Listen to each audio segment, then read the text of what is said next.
Hello everyone, so looking at the lion's mane mushroom today and whether it's going to help your brain function or if it's going to make you clinically insane.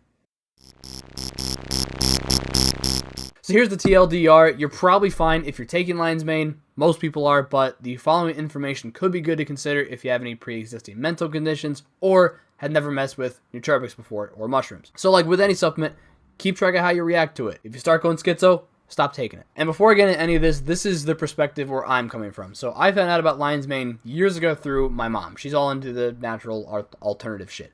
So she's taken a lot of it.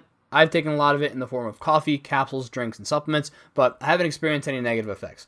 Also, Crystal Pump, a pre-workout that I promote on Monday Iron, contains a gram of lion's mane, and Underdog Energy, which is an RTD pre-workout that I also promote, has 250 milligrams of 8-to-1 lion's mane extract. And I've used both products frequently, even in the same day, and I haven't experienced these same things that I'm hearing about in these videos and posts, which does not invalidate the people's following information or experiences. So this guy commented under one of my memes that included a Crystal Pump promo and said, "Be aware, people, this stuff has lion's mane in it. Look it up, not nearly worth the risk." So my knee-jerk reaction is shut the fuck up. I've taken a bunch of this shit before, never had any issues, but I said I'd look into it. And one of the first negative things that comes up is this video from Russo, who is a pretty good sized YouTuber, 67k subscribers, and according to his channel, he does biohacking and bodybuilding related content, which includes his first roid cycle, SARMs experiments, harm mitigation, penis enlargement, the normal stuff. And the video itself focuses on the negative side effects of him taking 3.2 grams of lion's mane mushroom, which is the highest recorded dosage used in human studies according to Gorilla Mind's website. And this whole thing is based off of him taking Gorilla Shroom. Keep that in mind. He points out that Gorilla Shroom version 1 has 1.5 grams of lion's mane, which seems to be a normal dose, and he has taken that with no problem. He later took the upgraded version, Gorilla Shroom 2.0, at the full 9 capsule serving that's on the label, which gives you 1.5 grams of cordyceps and reishi mushrooms, half a gram of maitake mushroom, and 3.2 grams of lion's mane. And as I said earlier, that is the highest dose used in human studies, which I immediately thought, well, okay, there's clearly other ingredients at play here. And to be fair, he does point out that there are other mushrooms in the product, but even that being the case, the 3.2 grams is a particularly high dose of the lion's mane. And I did a couple quick Google searches for the other mushrooms, and all of those doses seem to be on par with what's normal. And he also points out that he does have bipolarism, and that while he has done lion's mane, snow caps, LSD, and DMT analogs, none of those interacted with his bipolarism the way that this amount of lion's mane did. And I'll show some of the video to let him explain the rest in his own words. I have done snow caps, which if you guys are into mushrooms, you know what snow caps are. I've done LSD. I've done analogs of DMT. None of it really mixed badly with my bipolarism like this product. Another caveat I want to present with this variable information is I tested out a very popular product called tesofensine, which is an appetite suppressant, which is a noradrenaline, serotonin, and dopamine reuptake inhibitor, which I reacted pretty badly to that, and that definitely is supposed to impact my bipolarism. I did that around January, Andrew, I think. So it's been quite a while, and that has been half-lifed, and I've been feeling normal. So with that, we have about full context about where he's coming from, which I'm very grateful for his transparency here. Otherwise, this would kind of be hard to refute. I could memory recall. Now this is where it started to get pretty scary. So I got full body numbness. Like I couldn't feel my body really.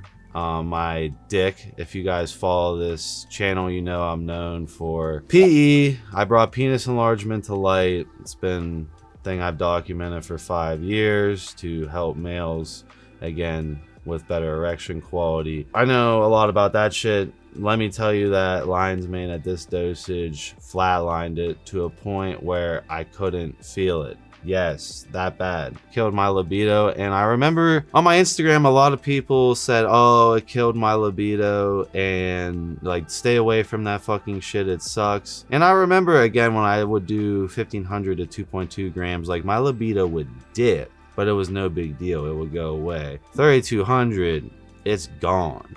Gone. No desire, no arousal, and no ability to maintain an erection. I started to have zero drive, zero motivation to do anything. I just wanted to exist. Now, again, I've done shrooms in the past. It's like day 4, day 5, where I'm like, holy fuck, like this bad trip, when is it going to stop? I cannot sleep. My whole body is numb.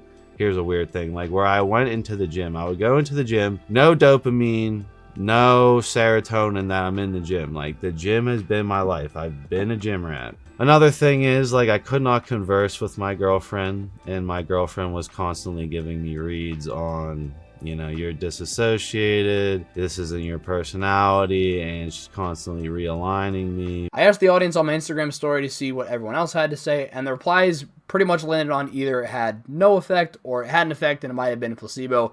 Nothing life-changing. I didn't run into anybody who went schizo on it either. Then I looked for evidence in studies, and from what I found, there aren't any actual studies that showed the negative effects of lion's mane.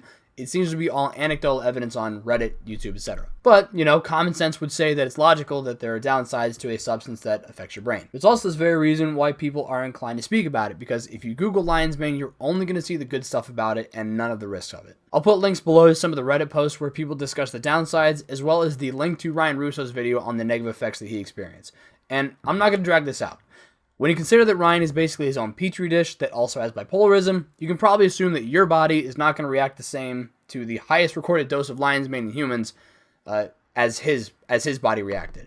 And nothing against him, but because it is important that someone who had a bad experience and has a big platform should get the message out there that lion's mane isn't this miracle supplement with no downsides. Another thing to consider here is the dosage. He even says in the video that he's taken lion's mane at smaller doses before without any issues. That being the case, one could probably assume that it's more of the absurd dosage than the actual mushroom itself. And I'm not just trying to defend the products that I promote. I really don't make a lot of money off it. Pretty much all of my income is from my job. So I don't have this huge incentive to say everything's fine, don't worry about it, like shoot lion's mane up your vein. But I will say, treat it like any other supplement. Take it in a safe quantity, probably not the 3.2 grams.